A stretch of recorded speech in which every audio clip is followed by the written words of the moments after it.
Hi, welcome back to Divish Academy. So, இன்னைக்கு டே 12க்கான tutorial video தான் பார்க்க போகிறோம்.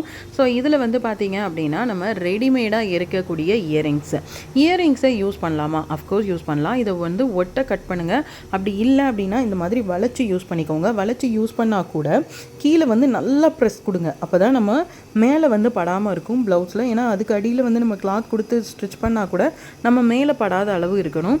இப்போ இதில் கீழே வந்து டேசல் பேட்டர்னுக்கு ஒரு சின்ன லாக் இருக்கும்.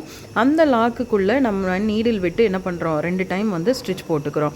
இதில் பெரிய சைஸாக இருக்கக்கூடிய நம்மளுடைய இயரிங் கூட யூஸ் பண்ணிக்கலாம். பெரிய சைஸாக இருந்துச்சுன்னா கீழே இருக்க பீகாக்கில் மேலே கீழே சைடில் அப்படின்ற மாதிரி நம்ம லாக் போட்டிருந்தோம். அதே பேட்டர்னில் லாக் போட்டுக்கலாம். பட் எனக்கு வந்து இது சின்ன சைஸ் அப்படின்றதுனால நான் என்ன பண்ணியிருக்கேன், மேலே வந்து நம்ம ஆல்ரெடி அதை வளைச்சி கீழே கொடுத்ததுனால யூஸ் பண்ணியிருக்கோம்.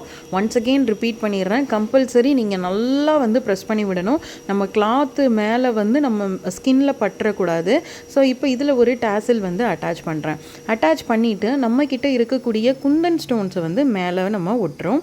ஸோ குந்தன் ஸ்டோன்ஸை ஒட்டுறப்போ உங்களுக்கு அந்த ஒர்க்கு பார்க்குறதுக்கு நீட்டாக இருக்கும். ஸோ ஜஸ்ட்டு நான் அந்த குந்தன் ஸ்டோன்ஸை எல்லா இடங்கள்லையும் ஒரு ஹாஃப் ஷேப்புக்கு வந்து நான் ஒட்டிக்கிறேன். ஸோ சிம்பிளாக தான் இருக்கும். பட் நம்மளுக்கு ஒர்க்கு முடித்து பார்க்குறப்போ நல்ல ஒரு எலகண்ட் லுக் வந்து உங்களுக்கு கிடைக்கும். நார்மல் நம்ம ஃபெவிக்விக் க்ளூ வச்சுட்டு நம்ம சுற்றிலும் வந்து அதை ஒட்டிட்டோம் அப்படின்னா நம்மளோட இந்த ஒர்க்கு வந்து ஃபுல்லாக கம்ப்ளீட் ஆகிடும். ஸோ இப்போ வந்து பார்த்திங்கன்னா அது பார்க்குறதுக்கே கொஞ்சம் டிஃப்ரெண்ட்டான ஒரு லுக்கில் இருக்கும். ஒருவேளை கீழே வந்து அந்த லாக் மாதிரி வருதில்ல, அதுவுமே டிஸ்டர்பாக இருந்துச்சுன்னா கட்டிங் பிளேட் வச்சு கட் பண்ணிவிட்டு நீங்கள் அப்படியே ஸ்டிச் கூட பண்ணிக்கலாம். ஸோ நம்மக்கிட்ட வந்து இருக்கக்கூடிய இயரிங்ஸ், இப்போ நீங்கள் இயரிங்ஸுக்கு மேட்சிங்காக அந்த ப்ளவுஸை ஃபுல்லாக டிசைன் பண்ணணும்னு நினச்சிங்கன்னா இந்த பேட்டர்னில் நம்ம தாராளமாக எடுத்துக்கலாம். எனக்கு அந்த கம்பி கட் பண்ணி மேலே ஒட்டிடும் இல்லை குத்திடும்ன்ற ஒரு ஃபீல் இருந்தால் ஒட்டை கட் பண்ணி கீழே வச்சு உரசிக்கோங்க. அந்த ஷார்ப் எட்ஜு வந்து உங்களுக்கு போயிடும். ஸோ நீங்கள் உங்களோட ஒர்க்கை சப்மிட் பண்ணணும்னு நினச்சிங்கன்னா டிஸ்கிரிப்ஷனில் லிங்க் கொடுத்துருக்கேன், ஜாயின் பண்ணிக்கோங்க. உங்களோட எந்த டவுட் இருந்தாலும் நீங்கள் கமெண்ட் செக்ஷனில் கேட்கலாம்.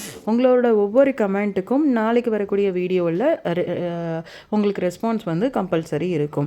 ஸோ இது full and full free classes தான். உங்களுக்கு உங்களோட ஃப்ரெண்ட்ஸுக்கு இல்லை ரிலேட்டிவ்ஸ் யாருக்காவது யூஸ் ஆகும் அப்படின்னு நினச்சிங்கன்னா அவங்களுக்கும் ஷேர் பண்ணுங்கள். நாளைக்கு ஒரு டுட்டோரியல் வீடியோவில் பார்க்கலாம்.